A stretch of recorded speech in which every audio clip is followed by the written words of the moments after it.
Pozdrav svima, dobrodošli na moj kanal, moje ime je Maja. Za danas sam vam pripremila nešto po meni jako interesantno i nešto što do sad nisam radila. Ne znam da li ste znali, ali Vojvodina ima oko 70 dvoraca i to je dovoljan razlog zašto sam ja danas ovdje. Neki od njih su pretvoreni u kulturna dobra, dok su drugi pretvoreni u hotele. Nalazim se u opštini Plandište, u selu Stari Lec, koje spada u Južnobanatski okrug. Udaljeno je od Beograda otprilike nekih 85 km. Ime Plandište dolazi od reči plandovati, to jest odmarati se. Rumuni koriste isto ovo ime, dok Mađari i Nemci koriste ime po jednom grofu, Zičiju, što u prevodi znači Zičijevo selo. Opština Plandište se sastoji od 14 naselja. Poznato je da u ovom delu Banata ima najviše dvoraca i svaki dvorac sa sobom nosi neku svoju priču, anegdotu ili legendu. Dvorci su građeni na prostornim površinama, pa su objekti okruženi očuvanim parkovima. Ovom prilikom vam predstavljam dvorac Kapetanovo. Idemo.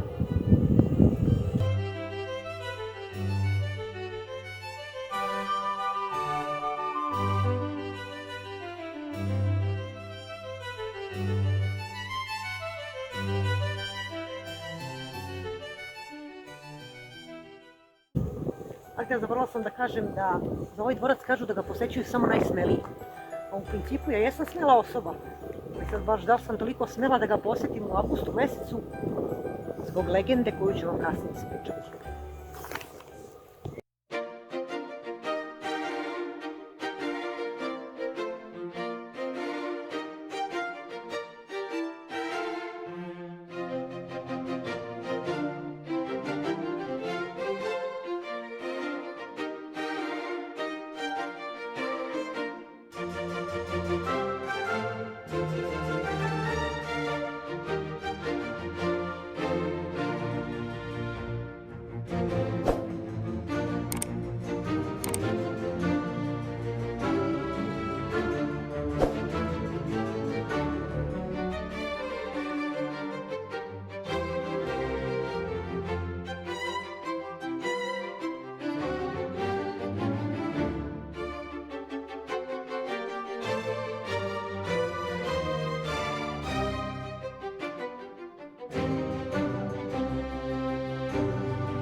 Dvorac Kapetanovo građen je u duhu pseudo-srednjovekovnog zamka u neogotičkom stilu.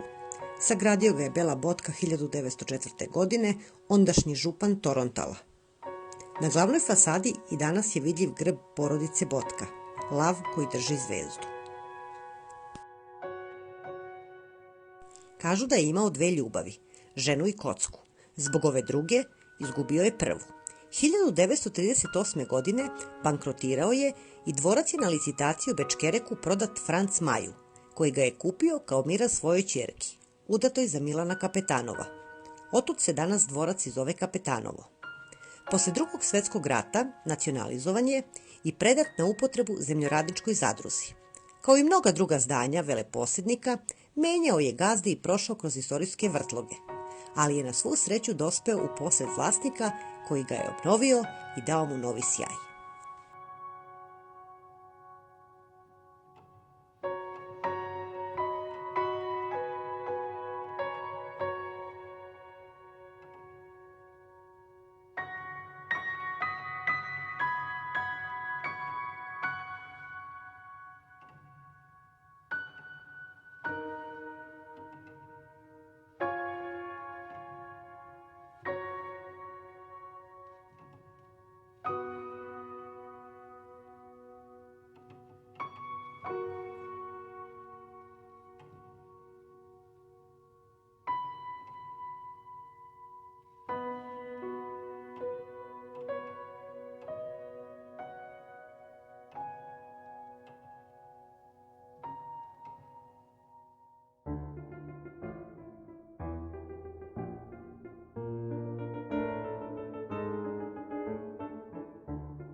Sad ću da vam pokažem jednu od soba, kako izgleda.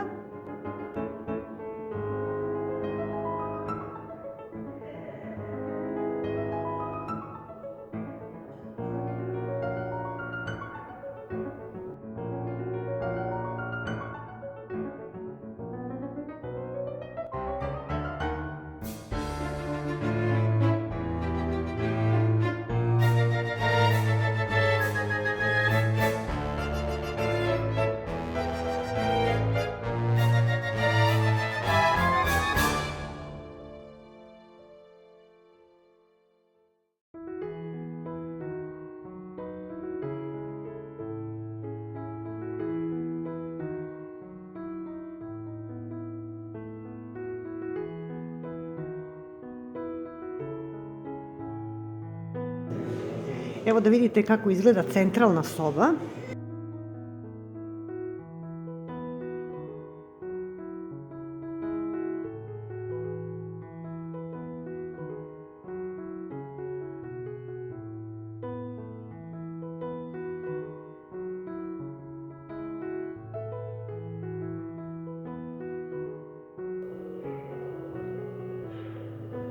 Ova soba je povezana sa još jednom. Evo ovdje vidjet ćete sa leve strane.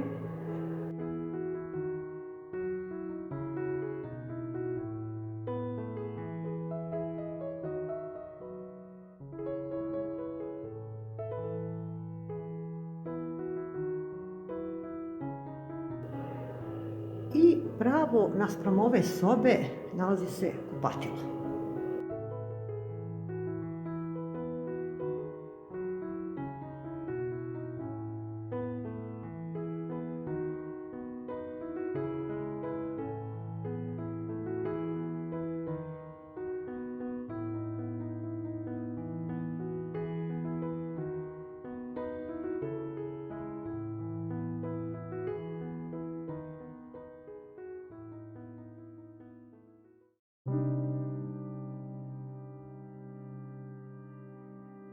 Ostala sam vam dužna legendu.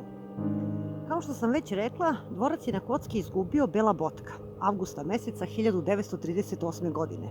Ali nažalost to i nije bila toliko velika nesreća koja ga je zadesila u poređenju s onom koja je usledila samo nekoliko dana kasnije nakon saznanja da je bankrotirao.